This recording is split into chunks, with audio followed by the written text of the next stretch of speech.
everyone. I'm Aarti Nagraj, editor of Gulf Business, and we would like to extend a very warm welcome to the next session of Gulf Business Talks. Possibly one of the biggest announcements this year has been the signing of the UAE Israel Peace Accord. Now, what this hopes to do, this deal, is to herald a new era of harmony and peace across the Middle East. A big focus as part of normalizing relationships between these countries is on improving bilateral economic ties and boosting business partnerships.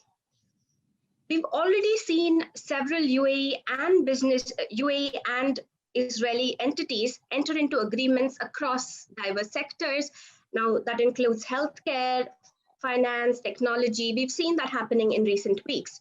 But that is only the tip of the iceberg, with both sides envisioning far greater collaboration.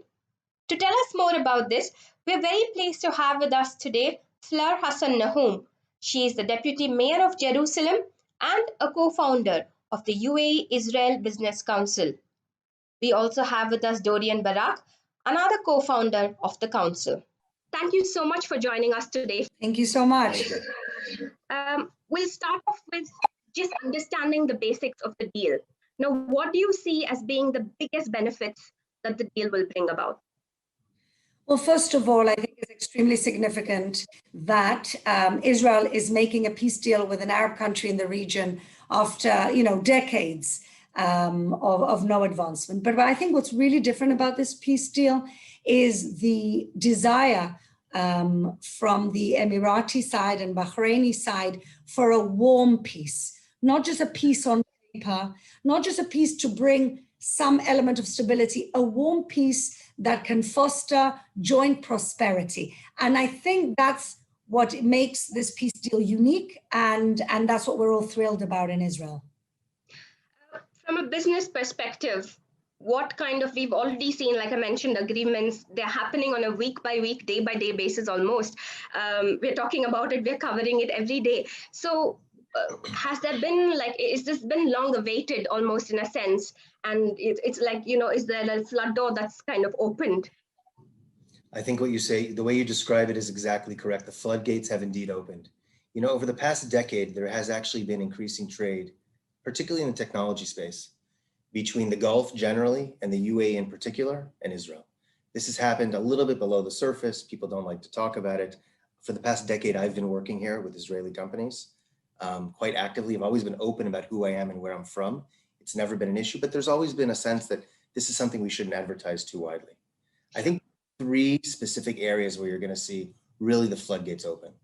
The first is employing the UAE and Dubai in particular as a hub. It is an unparalleled hub for Israeli companies to tap the greater Middle East, South Asia, which is an enormous market, East Africa, in fact, the entire Indian Ocean basin.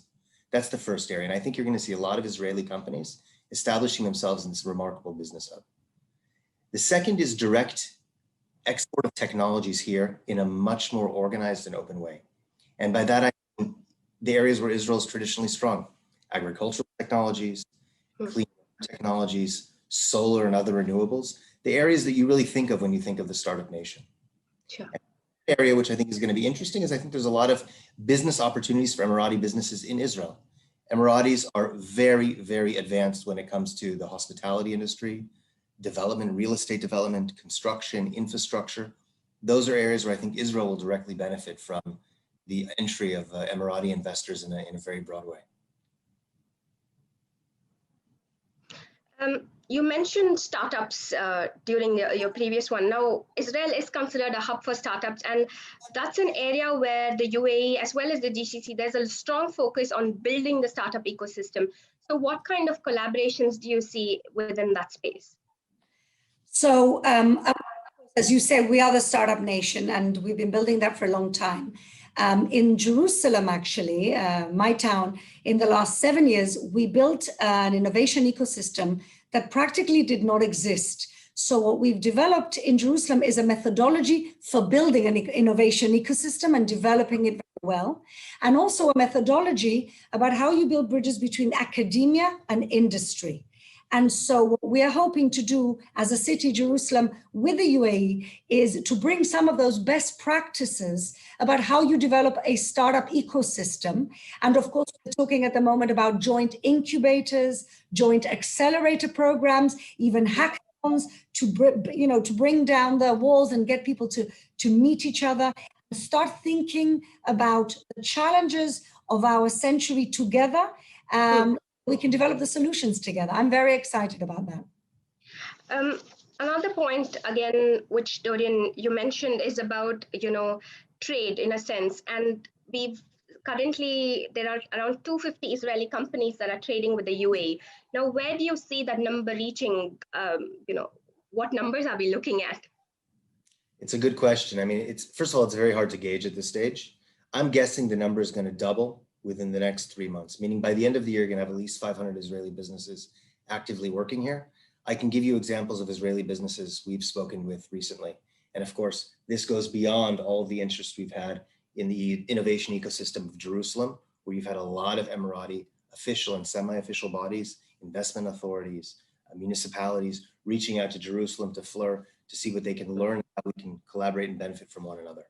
But I see companies like here, the Habtour moving to Israel with all of their group companies, the Al Nabuda group moving there in a much more directed way, companies like SkyX, Agio Intelligence, Jerusalem-based companies based funds in the technology sector, groups like Ventures that have expressed huge interest in doing things out here.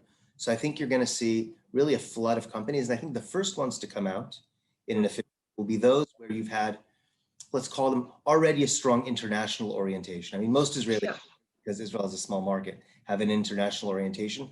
But there are companies that have been exploring the Emirates, they've been exploring the Gulf for quite some time. It's those companies who will be first out of the gate and first here in UAE. And similarly, it's those large, very forward-thinking groups, Al Nabuda, Habtour, that you're going to see coming out to Israel very soon.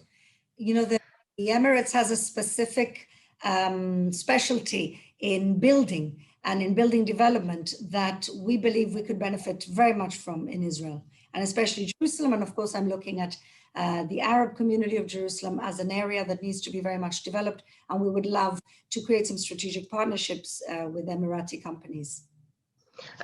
We'll come back to that, Fleur. I know that's something that's quite close to your heart. But, Dorian, what you were talking about, companies from here moving there is a lot of interest, but is there clarity on the process? So let's say a business here is interested in moving to Israel. What do they do? How do they go about that process?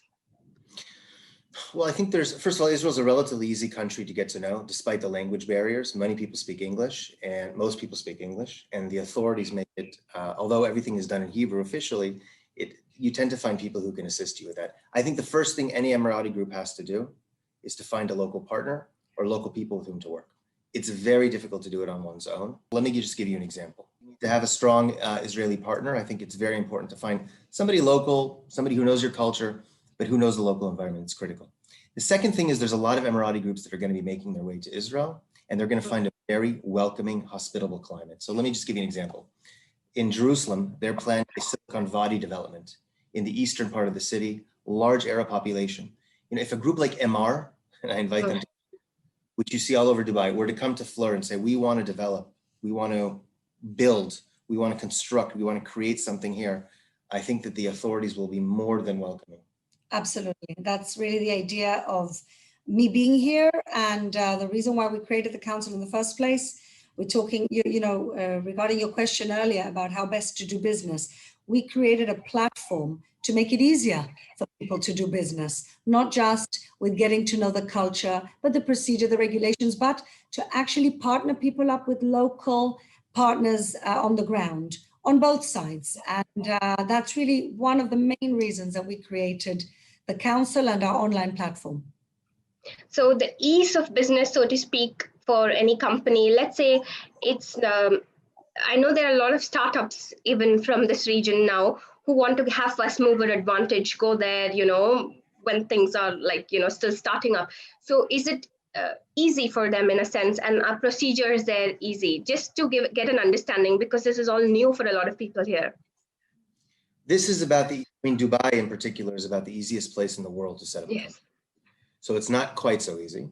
But I think you will find it's actually more straightforward because here there are many different places to incorporate and many different ways to set up your business. Israel, there's a pretty standard procedure. Okay. They're very, very welcoming to foreigners. We have, similar to Emiratis, I mean, there's a lot we have in common. We have almost no domestic market. We're a tiny nation that, despite its size, achieves incredible things, like the Emirates, but in different areas. So our capabilities are really complementary, but I think you'll find that all Emirati companies looking for a partner and looking for, ease in doing business will find somebody to give them a soft landing. Brilliant. We'll come now, Fleur, to the topic close to your heart about East Jerusalem.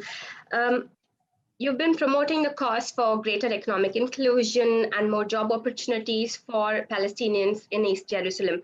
So what kind of an impact do you think this deal will have on that situation? So first of all, I believe that Jerusalem, as our capital city, and also, in fact, the largest Arab city in the country in terms of its population, is the perfect platform for building the bridge between UAE and Bahrain and Israel. We have 37% Arab-speaking population in the city. We have a part of the city that needs an influx of development and good job opportunities. We have a budding innovation atmosphere also in East Jerusalem, with more Arab-speaking engineers in the city that we've ever seen. And so I feel all the pieces of the puzzle are in place. And what we're trying to do in the council is put it all together, put that puzzle together. I have received a very warm reception from the Arab community in East Jerusalem, both with tourism ties and technology ties. We have an accelerator in the city, for example, incubator accelerator in the Arab part of the city, which is so excited about creating a partnership with the innovation players here in Abu Dhabi or in Dubai. And so, like I said, all the pieces are in place and we're just trying to put it all together as we speak. I think in general, they can't say this too loud, but I think in general, the Arab community in East Jerusalem is thrilled by the opportunities. From the council perspective, you mentioned to me that you've seen a lot of interest. So what are the different steps that you're taking to, improve business ties? What are the various initiatives that you have planned? So we have a series of educational encounters between Emiratis and Israelis planned. By that we mean Zoom meetings, roundtables online for the present time, but also in person. I mean, Fleur's here. We're having a roundtable. The Women's Forum of the UAE Israel Business Council is having a large event. Women are getting together, serious women, professionals, public figures, business people, to talk about opportunities for collaboration. We also intend to have a conference in the early part of the year, in the early part of 2021. We haven't settled on a date because of COVID, of course, to bring together Israeli and Emirati business people.